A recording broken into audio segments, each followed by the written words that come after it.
നമ്മൾ ഇന്നത്തെ ഒരു പുതിയ മൊഡ്യൂളാണ് സ്റ്റാർട്ട് ചെയ്യാനായി പോകുന്നത്. നമ്മൾ ഓൾറെഡി മൊഡ്യൂൾ 3 കോസ്റ്റ് അക്കൗണ്ടിങ് കഴിഞ്ഞു. നമ്മൾ അടുത്തതായി എടുക്കാൻ പോകുന്ന മൊഡ്യൂൾ 6 കമ്പനി ലോയാണ്.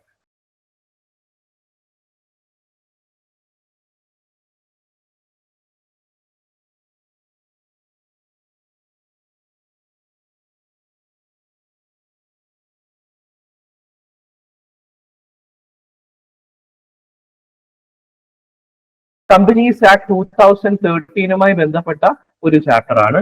കമ്പനി നിയമങ്ങളാണ് നമ്മൾ ഇവിടെ പഠിക്കുന്നത്. നമ്മുടെ സിലബസിൽ ഉൾപ്പെടുത്തിയിട്ടുള്ള ടോപ്പിക്ക് മാത്രം സ്ട്രിക്ട്ലി അതിലേക്ക് മാത്രം ഒതുങ്ങിക്കൊണ്ടുള്ള ഒരു എക്സ്പ്ലനേഷൻ ആയിരിക്കും നമ്മൾ ഈ ഒരു സെഷൻസിൽ വരാൻ പോകുന്ന സെഷൻസിലൊക്കെ ചെയ്യാനായി പോകും. ക്ലിയർ ആണോ? നമ്മൾ ഡിസ്കസ് ചെയ്യാൻ പോകുന്ന topic company law. Company management എന്താണ്, അതുപോലെ കമ്പനി അഡ്മിനിസ്ട്രേഷൻ എന്താണ് എന്നീ കാര്യങ്ങൾ നമുക്കൊന്ന് നോക്കാം. ക്ലിയർ ആണോ? കമ്പനി എന്താണ് എന്ന് എല്ലാവർക്കും അറിയാം. കമ്പനി എന്താ? കമ്പനി എന്ന് പറയുന്ന ഒരു ആർട്ടിഫിഷ്യൽ പേഴ്സൺ ആണ്. കമ്പനീസ് ആക്ട് 2013 ആണ് കമ്പനിയുമായി ബന്ധപ്പെട്ട എല്ലാ കാര്യങ്ങളെയും ഗവേൺ ചെയ്യുന്നത്. കമ്പനീസ് ആക്ട് 2013 പറയുന്നു കമ്പനി ഒരു ആർട്ടിഫിഷ്യൽ പേഴ്സൺ ആണ്. ക്ലിയർ ആണോ? And cannot act on its own. Clear അല്ലേ? Yes. Hence the management administration is done by natural person called directors. Company artificial person ആണ്. കമ്പനിക്ക് സെപ്പറേറ്റ് ലീഗൽ എൻറ്റിറ്റി ഉണ്ട്. കമ്പനിയുടെ സീലുണ്ട്. കമ്പനിക്ക് പെർപെക്ച്വൽ സസഷൻ ഉണ്ട്. ഈ വക കാര്യങ്ങളൊക്കെ കമ്പനിക്കുണ്ട്. കമ്പനിയുടെ ഫീച്ചേഴ്സ് ആണ്. ക്ലിയർ ആണോ? അതിൽ ഏറ്റവും പ്രധാനപ്പെട്ട ഒരു ഫീച്ചർ ആ കമ്പനി ഒരു ആർട്ടിഫിഷ്യൽ പേഴ്സൺ ആണെന്നത്. ആർട്ടിഫിഷ്യൽ പേഴ്സൺ എന്ന് പറഞ്ഞാൽ റിയൽ പേഴ്സൺ അല്ല. ക്ലിയർ അല്ലേ? അതുകൊണ്ട് തന്നെ കമ്പനിക്ക് ഇറങ്ങി ചെന്ന് കാര്യങ്ങൾ ചെയ്യാൻ പറ്റത്തില്ല. അതിനുവേണ്ടി ചില ആൾക്കാരുടെ സഹായം ആവശ്യമാണ്. ക്ലിയർ അല്ലേ? അതുകൊണ്ട് മാനേജ്മെന്റിനും അഡ്മിനിസ്ട്രേഷനും കമ്പനി ഡിപ്പെൻഡ് ചെയ്യുന്ന ആൾക്കാരെ വിളിക്കുന്ന പേരാണ് ഡയറക്ടേഴ്സ്. അവർ നമ്മളെ പോലെയുള്ള നാച്ചുറൽ പേഴ്സൺസ് ആണ്. The collective body of directors is called board of directors. ഡയറക്ടർമാരുടെ ഒരു കൂട്ടത്തെ അല്ലെങ്കിൽ അവരുടെ കളക്റ്റീവ് ബോഡിയെ വിളിക്കുന്ന പേരാണ് board of directors. Board of directors ആണ് കമ്പനിയുടെ ബ്രെയിനും നെർവ് സെന്ററുമായി ആക്ട് ചെയ്യുന്നത്. അതായത് കമ്പനിയുടെ എല്ലാവിധ കാര്യങ്ങളും തീരുമാനിക്കുകയും നടപ്പിലാക്കുകയും ചെയ്യുന്നത്. ചുരുക്കി പറഞ്ഞാൽ കമ്പനിയെ മാനേജ് ചെയ്യുകയും കമ്പനിയുടെ അഡ്മിനിസ്ട്രേഷൻ നടത്തുകയും ചെയ്യുന്നത് ആരാണ്? ബോർഡ് ഓഫ് ഡയറക്ടേഴ്സ് ആണ്. ക്ലിയർ ആണോ? Board of directors. ഓക്കെ അല്ലേ?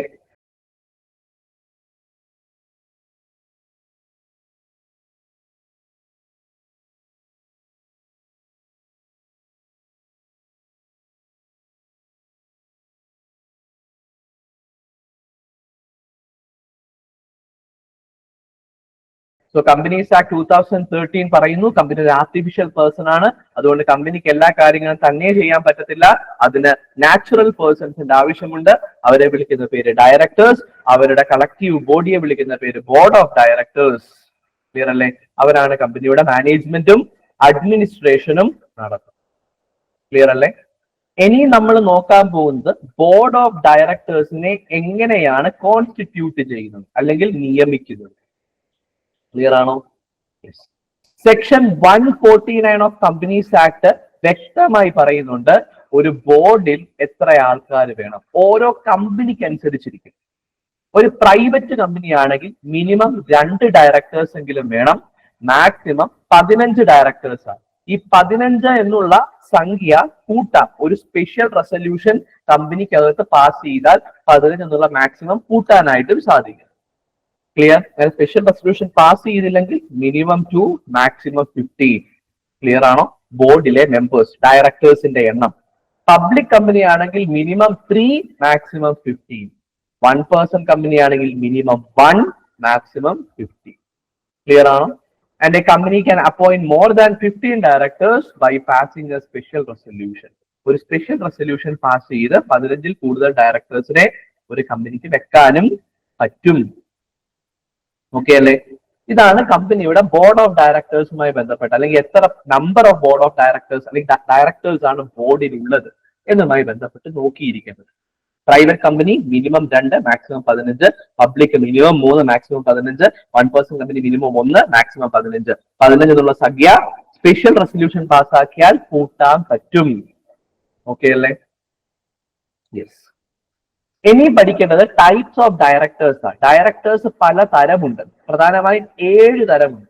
ഒന്നാമത്തതാണ് എക്സിക്യൂട്ടീവ് ഡയറക്ടർ. അതായത് ഒരു കമ്പനിയുടെ ദൈനംദിന പ്രവർത്തനങ്ങളിൽ ഇടപെടുന്ന ഡയറക്ടർ ആണെങ്കിൽ അയാളെ എക്സിക്യൂട്ടീവ് ഡയറക്ടർ എന്ന് വിളിക്കാം. നോൺ എക്സിക്യൂട്ടീവ് ഡയറക്ടർ എന്ന് പറഞ്ഞു കഴിഞ്ഞാൽ ആ വ്യക്തി ഡയറക്ടർ ആണ്, പക്ഷെ ഡെയിലി ആക്ടിവിറ്റികളിലൊന്നും അങ്ങനെ ഇൻവോൾവ് ചെയ്യുന്നില്ല. പ്രധാനപ്പെട്ട ആക്ടിവിറ്റികളിൽ മാത്രമേ ഇൻവോൾവ് ചെയ്യുന്നു. അതാണ് നോൺ എക്സിക്യൂട്ടീവ് ഡയറക്ടർ. അടുത്തതാണ് independent director. Required for certain listed or public company. ചില ലിസ്റ്റഡ് കമ്പനികൾക്ക്, അതായത് സ്റ്റോക്ക് എക്സ്ചേഞ്ചിൽ ലിസ്റ്റ് ചെയ്തിട്ടുള്ള കമ്പനികൾക്കും ചില പബ്ലിക് കമ്പനികൾക്കും. ക്ലിയർ? പബ്ലിക് കമ്പനി തന്നെയാണ് ലിസ്റ്റഡ് കമ്പനി. സ്റ്റോക്ക് എക്സ്ചേഞ്ചിൽ ലിസ്റ്റ് ചെയ്യുന്ന കമ്പനിയാണ് പബ്ലിക് കമ്പനി എന്ന് പറയുന്നത്.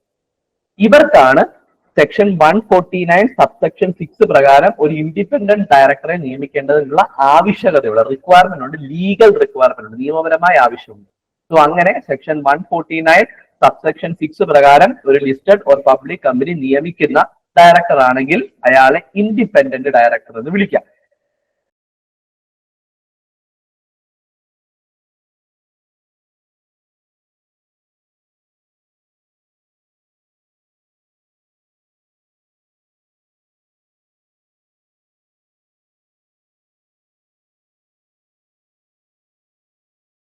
നാലാമത്തതാണ് nominee director. Nominated by financial institution or government. Government പറയുന്നു ഇന്ന ഓർഗനൈസേഷൻ ഞങ്ങളുടെ ഒരു പ്രതിനിധി ഡയറക്ടർ ആയിട്ട് വേണം. ഗവൺമെന്റ് നോമിനേറ്റ് ചെയ്യുന്ന വ്യക്തിയെ ഡയറക്ടർ ആക്കി.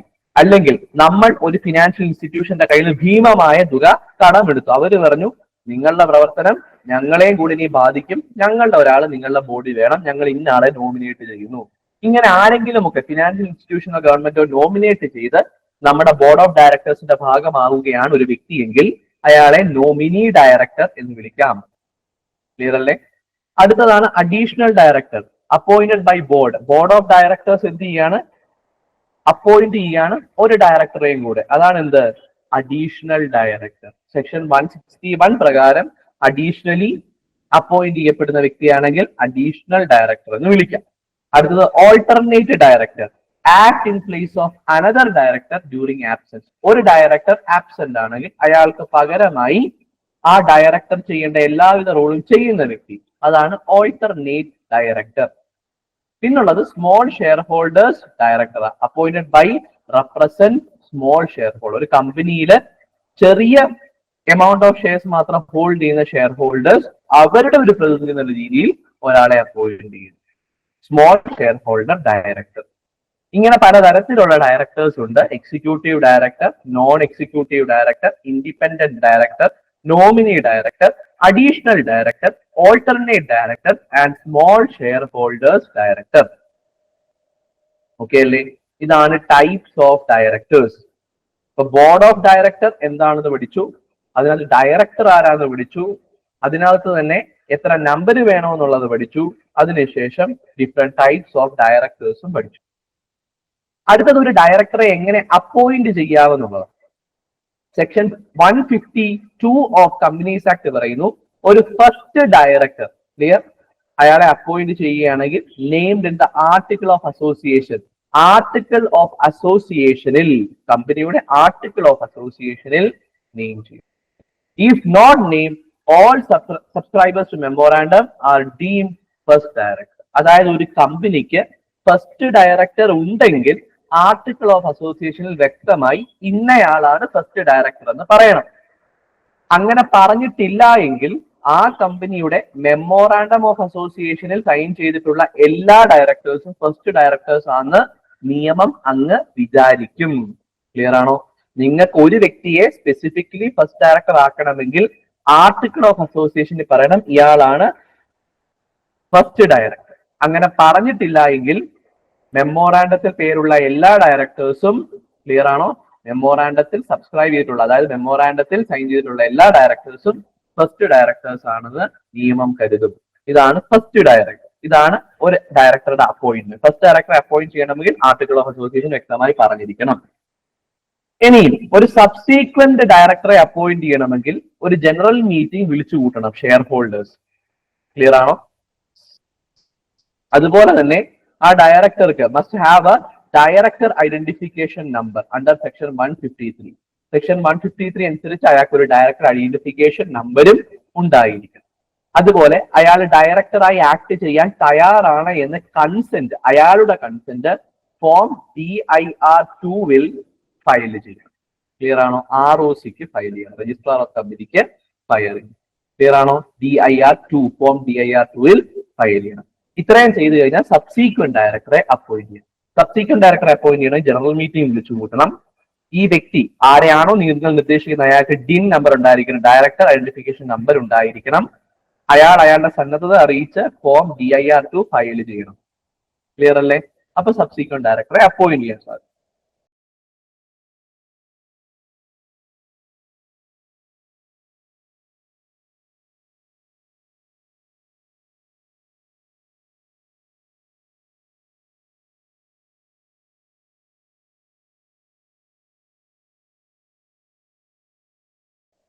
അടുത്തത് അപ്പോയിന്റ്മെന്റ് ബൈ ബോർഡ്. ബോർഡ് ഒരാളെ ഡയറക്ടറായിട്ട് അപ്പോയിന്റ് ചെയ്യുകയാണെങ്കിൽ സെക്ഷൻ 161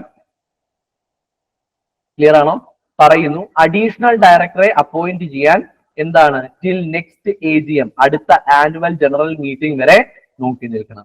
ആനുവൽ ജനറൽ മീറ്റിംഗ് വിളിച്ചുകൂട്ടി അഡീഷണൽ ഡയറക്ടറെ അപ്പോയിന്റ് ചെയ്യുക. ഒരു ഓൾട്ടർനേറ്റീവ് ഡയറക്ടറെയാണ് അപ്പോയിന്റ് ചെയ്യാൻ പോകുന്നതെങ്കിൽ, അതായത് ഒരാൾക്ക് പകരമായി ഒരു ഡയറക്ടറെ അപ്പോയിന്റ് ചെയ്യാം. ഒരാൾ ആബ്സെന്റ് ആവുമ്പോൾ പ്രവർത്തിക്കാൻ ഒരു ഡയറക്ടറെ അപ്പോയിന്റ് ചെയ്യുകയാണെങ്കിൽ in place of director absent for greater than or equal to 3 months, 3 മാസമോ അതിൽ കൂടുതലോ ആബ്സെന്റ് ആയിട്ടുള്ള ഡയറക്ടർക്ക് വേണ്ടി മാത്രമേ ഓൾട്ടർനേറ്റീവ് ഡയറക്ടറെ അപ്പോയിന്റ് ചെയ്യാൻ പറ്റൂ. ഇനി ഒരു നോമിനി ഡയറക്ടറെ അപ്പോയിന്റ് ചെയ്യുവാണെങ്കിൽ ആസ് പെർ എഗ്രിമെന്റ് വിത്ത് തേർഡ് പാർട്ടി ഇൻസ്റ്റിറ്റ്യൂഷൻ, അത് ഗവൺമെന്റ് ആകാം, ഫിനാൻഷ്യൽ ഇൻസ്റ്റിറ്റ്യൂഷൻ ആകാം, ആ രീതിയിലാണ് നോമിനി ഡയറക്ടറുടെ അപ്പോയിന്റ്മെന്റ് നടത്തുന്നത്. ഇനി കാഷ്വൽ വേക്കൻസി ആണെങ്കിൽ, അതായത് ഏതെങ്കിലും ഒരു ഡയറക്ടർ മരിച്ചു പോകുന്നു, ക്ലിയർ, അല്ലെങ്കിൽ അയാൾ റിട്ടയർ ആയി പോകുന്നു, ഫിൽ ബൈ ബോർഡ്, ഈ original director was appointed in general meeting. Clear ആണോ? മരിച്ചുപോയ വ്യക്തി അല്ലെങ്കിൽ റിട്ടയർ ചെയ്ത വ്യക്തി ജനറൽ മീറ്റിംഗിലൂടെ തിരഞ്ഞെടുക്കപ്പെട്ട വ്യക്തിയാണെങ്കിൽ അയാൾക്ക് പകരമായി അയാളുടെ വേക്കൻസി ആര് ഫില്ല് ചെയ്യും? ബോർഡ് ഫില്ല് ചെയ്യും. ക്ലിയർ ആണോ? ഇതാണ് ടൈപ്സ് എന്ന് പറയുന്നത്. ക്ലിയർ ആണോ?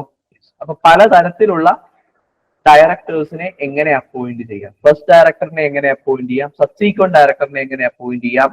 ക്ലിയർ ആണോ? അഡീഷണൽ ഡയറക്ടറിനെയും ഓൾട്ടർനേറ്റീവ് ഡയറക്ടറിനെയും നോമിനി ഡയറക്ടറിനെയും കാഷ്വൽ വേക്കൻസി ഒക്കെ ഏത് രീതിയിൽ അപ്പോയിന്റ് ചെയ്യാം?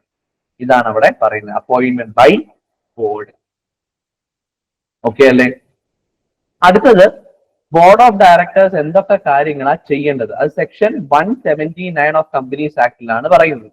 ബോർഡ് ഓഫ് ഡയറക്ടേഴ്സിന് ഒരുപാട് പവർ ഉണ്ട്. അവരാണ് കമ്പനിയുടെ മാനേജ്മെന്റിന് മേൽനോട്ടം വഹിക്കുന്നത്. ക്ലിയർ ആണോ? ഈ ബോർഡിനുള്ള പവറുകളാണ് താഴെ പറയുന്നത്.